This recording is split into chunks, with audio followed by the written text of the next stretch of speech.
dibandingkan dengan Malaysia misalnya, MPOB, Malaysia Palm Oil Board, itu hanya satu, dan di situ mereka bisa memutuskan berbagai hal. Nah, sementara para pengusaha di Indonesia harus jungkir balik, harus akrobat, karena harus menangani stakeholder yang tadi di berbagai berita di depan terlihat bahwa seringkali bukan hanya tidak satu suara, kadang-kadang bertentangan.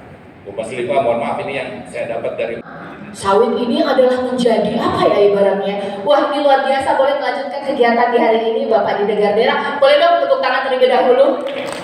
Masalah sawit itu juga banyak, tidak satu linear saja seperti lingkaran, banyak banget itu celah-celahnya. Padahal meskipun miris ya, sawit tidak masuk dalam materi pembahasan dalam debat yang kemarin. Harusnya masalah sustainable ekonomi hijau harusnya masuk seperti itu. PR kita di 2024 untuk sawit ini banyak sekali Pak. Krisis pangan kalau kata Pak Dida Gardera. Kata Pak Muhammad Isa mengenai simplifikasi peraturan atau juga masalah produktivitas. Katanya Pak Luhut mau ditingkatkan.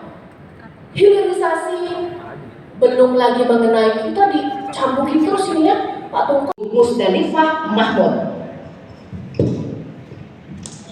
Terima kasih Mbak Caca. Assalamualaikum warahmatullahi wabarakatuh.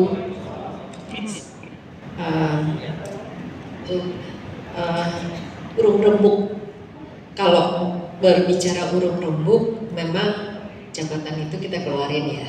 Karena saya sekarang masih staf ahli menteri, jadi bukan part of staf ahli menteri, tapi mari kita urung rembuk terkait apa yang terbaik untuk kelapa sawit kita di masa depan.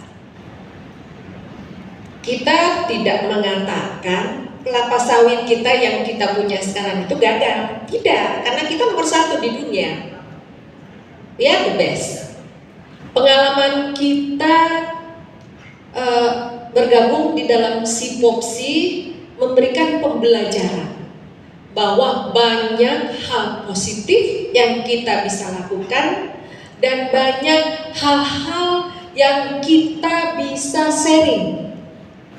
Dari Pak Menko tinggal panggilannya menteri ini jalan semuanya.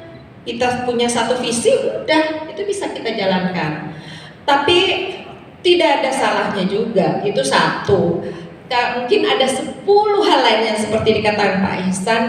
Banyak orang bingung mau ngadain riset industri harus setuju A, setuju B, itu pada riset. Jadi ini mungkin karena waktunya sekarang memang kita kalau ada ide-ide gagasan yang baik, waktunya sekarang untuk kita usulkan. Pak Ihsan ya, tolong dibantu. Mari kita konsolidasikan urung rembuk apa sih? Bagaimana sih caranya supaya kita bisa membangun tapi tidak menghilangkan kekuatan yang sudah kita punya. Jadi kalau kita berbicara, ini nggak maju-maju ya saya. Jadi kalau ini next saja, iya. Lupa malahan. Jadi pegang ininya. Kalau gitu saya berdiri aja ya.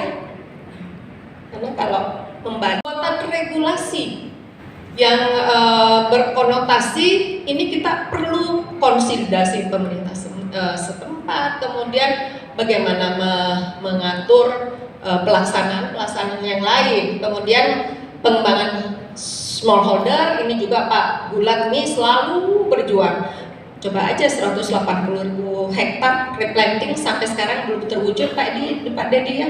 Sejak zaman Pak Dedi direktur sampai dengan sekarang masih 53.000 per tahun ini pelaksanaan replanting. Ini kan kewenangannya ada di Kementerian Perdagangan Komoditas. Jadi semua komoditas ada di dalam satu kementerian. Kemudian mereka punya dana CES yang dikelola oleh Malaysian Palm Oil Board untuk kegiatan mulai penyusunan regulasi hampir sama dengan kita sebenarnya ya PPDP-nya, tapi kita hanya dana.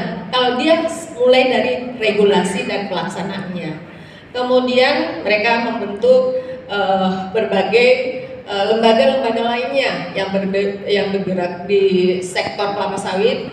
ada yang namanya sirim, koran, MBA, meoma, gempa enggak angin puting beliung merusak perkebunan kelapa sawit yang ada di negaranya dan mostly adalah smallholder. Jadi kita ikut berkontribusi, kita ikut prihatin dengan cara menyumbangkan bibit-bibit kita untuk ditanam di Honduras. Mudah-mudahan tumbuh dengan baik karena niat kita baik, tapi jangan sampai jadi pesaing ya Pak. Tapi nggak apa-apa, katanya tambah banyak saingan ya kita bisa menjadi lebih baik. Apalagi kalau udah bisa 100 ton Pak Iksan. Kemudian Thailand itu sebenarnya produsen nomor 3 setelah Malaysia. Dia itu sudah 500.000, tapi sampai sekarang mereka belum ada minat untuk bergabung di dalam SIPOPSI. Meskipun pendekatan dari teman-teman SIPOPSI sudah banyak dilakukan. Karena mereka adalah salah satu produsen terbesar sebenarnya. Dia bilangnya sih 500.000, mungkin aja sudah lebih lagi, apalagi sudah sampai 100 ton Pak Iksan ya. Ini lumayan juga. Hampir semua kementerian yang itu adalah Kementerian Pertanian. Sama seperti kita dulu ya, hanya Kementerian Pertanian. Akhirnya kan begitu sudah jadi nomor 1 baru kita berhubung Pak Deddy ini curangnya yang kementerian lain.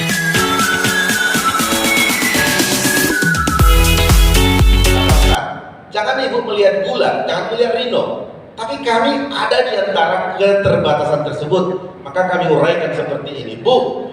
Andai kata Undang-Undang Cipta Kerja yang kita bangga-banggakan itu menerapkan 110B, apa yang terjadi? Saya langsung aja ke jantungnya, karena tadi dari Gapki sudah bercerita, Ibu Pus juga ada cerita, apa yang terjadi? Maka kita akan kehilangan 2,8 juta hektar perkebunan sawit, atau setara dengan 131 triliun, atau setara dengan 12 juta ton CPO per tahun. Inikah yang kita inginkan dengan 110B yang katanya hanya 1 daun? Satu. Yang kedua, sekarang sudah mencatat semua masyarakat kapan lahan sigulan mau replanting yang dalam kawasan hutan